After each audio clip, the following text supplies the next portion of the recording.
Une industrie florissante et en croissance en Ukraine, c'est celle des mères porteuses. Cette activité est encadrée par des cliniques qui font le recrutement de volontaires et qui, à terme, remettront à des parents infertiles le bébé dès la naissance. L'une de ces agences a accepté de me mettre en contact avec une femme qui a loué son ventre. C'est Lubov, notre mère porteuse. Ah, bonjour. Enchanté, enchanté. Lubov, c'est amour en ukrainien ou en russe plutôt. Ah, Lubov, ça veut dire amour? Amour, oui. Ah, d'accord, elle s'appelle Amour. Elle s'appelle Amour. C'est pas mal. Oui. Elle a déjà 38 semaines de grossesse. Oui. Donc, elles effectuent des échographies pelviennes chaque mois. Et aujourd'hui, c'est le jour de l'échographie du contrôle avant l'accouchement. C'est la première fois que je rencontre quelqu'un qui fait ça. Qu'est-ce qui vous a motivé à le faire? Mes enfants ont 4, 6 et 8 ans. Et j'aime beaucoup la sensation d'être enceinte. Mais j'aurai plus d'enfants à moi. Ça suffit. J'ai été motivée par l'idée de pouvoir donner la vie à nouveau et d'en faire profiter des couples infertiles. C'est déjà le terme. Il pourrait naître d'un moment à l'autre. C'est déjà la date prévue.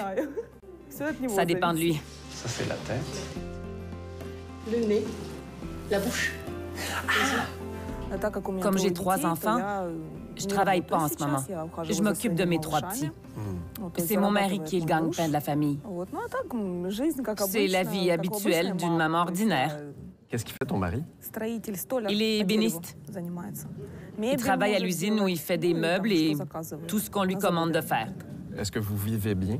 On a tout ce qu'il nous faut, mais disons que grâce à la rémunération de la clinique, on va pouvoir acheter un logement et ça va nous aider pour le futur de nos enfants.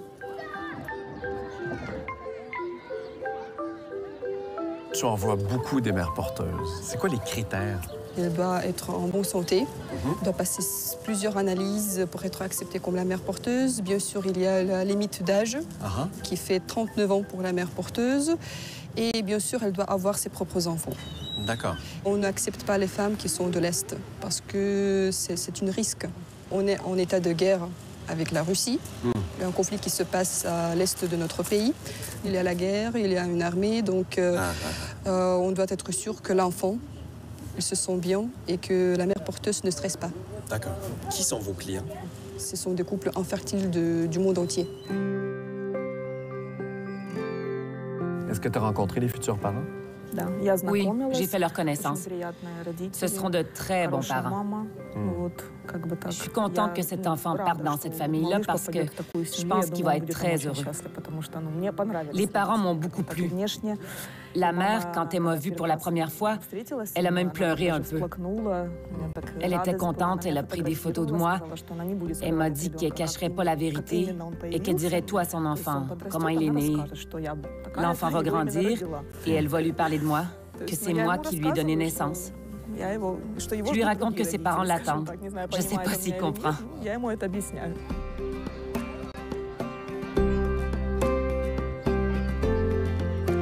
Si je voulais avoir recours à vos services, ça me coûterait combien? On propose 2 paquets, c'est 39 900 € et 49 900 €. C'est tout. C'est quoi la différence? Dans le paquet qui coûte plus cher, il y a la possibilité de choisir le sexe des embryons qu'on implantera dans l'utérus de la mère porteuse. Après l'accouchement, le couple reste ici pendant 2 mois à peu près. En plus, c'est un chauffeur qui les accompagne durant le programme. Donc, c'est juste le niveau du confort, les appartements dans le centre-ville, le pédiatre qui arrive à chaque demande, etc. J'ai vu beaucoup de parents passer. Bon, c'est compliqué d'avoir une entrevue avec eux parce que des fois, c'est illégal dans leur pays, des fois, bon, ils veulent pas. Est-ce que ce sont toutes les mères qui sont à l'aise avec le fait de dire qu'elles font appel à une mère porteuse? En fait, il y a des mères qui essaient de cacher cette information. Surtout, ça concerne les couples de Tunisie, Algérie, les couples marocains, qui portent des faux ventres.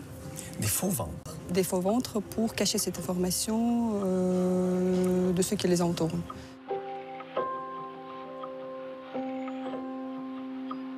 Lubov vient d'un village loin de Kiev. Mais depuis que sa grossesse est apparente, elle habite avec d'autres mères porteuses dans un petit appartement. Ici, on prépare les repas, on mange, on a un frigo, un micro-ondes, un lave-vaisselle. C'est ici qu'on s'occupe de nous. Ici, on a le salon, où on regarde la télé et où on passe notre temps. T'es loin de ta famille ici, tes enfants sont pas là, ton mari est pas là. Qu'est-ce que tu fais de tes journées? Je me promène à Kiev. C'est très beau ici. Quoi d'autre? Je me repose parce qu'il faut déjà se reposer. Parfois, je regarde des films avec les autres filles ou bien on discute. Quand je suis arrivée tout à l'heure, il y avait 2 autres femmes. Ils se sont sauvés dans leur chambre. Ils voulaient pas être filmés? Il y a beaucoup de filles qui s'inquiètent. Elles se cachent parce que même si ce qu'on fait est permis, il y a beaucoup de gens qui désapprouvent. On donne nos enfants et c'est mal vu.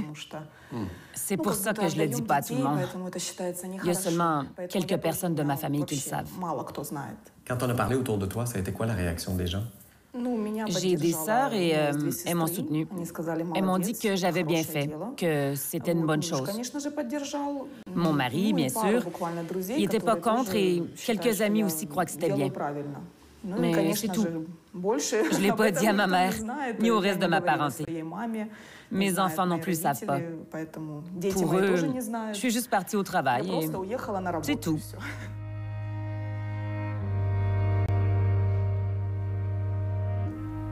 Après l'accouchement, tu gardes l'enfant combien de temps avec toi? D'après les règlements du contrat, je ne dois pas voir le bébé. Dès que j'accouche, on le donne aux parents. On va peut-être me dire sa taille, son poids, mais je n'ai pas le droit de voir sa photo. Comment tu te sens par rapport à ça? Je pense que c'est mieux comme ça, parce que ce serait difficile de me séparer de lui si je devais le voir. Même si je sais depuis le début que je vais le donner. Les enfants s'en iront dans un autre pays, très loin, alors c'est mieux que les mères porteuses ne voient pas leurs enfants. Je crois que c'est une bonne décision. Peut-être que dans quelques années, j'aimerais savoir sa photo, savoir comment il est, comment il a grandi, mais tout de suite, non. Ça pourrait être très difficile. Le nourrir, être ensemble. Est-ce qu'il y a un attachement quand même? Je pense pas à ça. Je savais ce que je voulais faire. Pourquoi être déprimée? Je le prends comme si j'étais une gardienne, une éducatrice.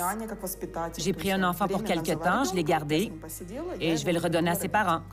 C'est mon attitude.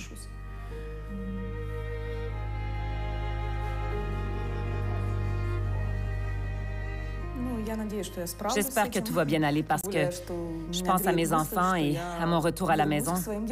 Il me manque beaucoup. J'ai vraiment hâte de voir ma famille. Et je pense que tout l'amour que j'aurais donné à cet enfant-là, je vais plutôt le donner au mien.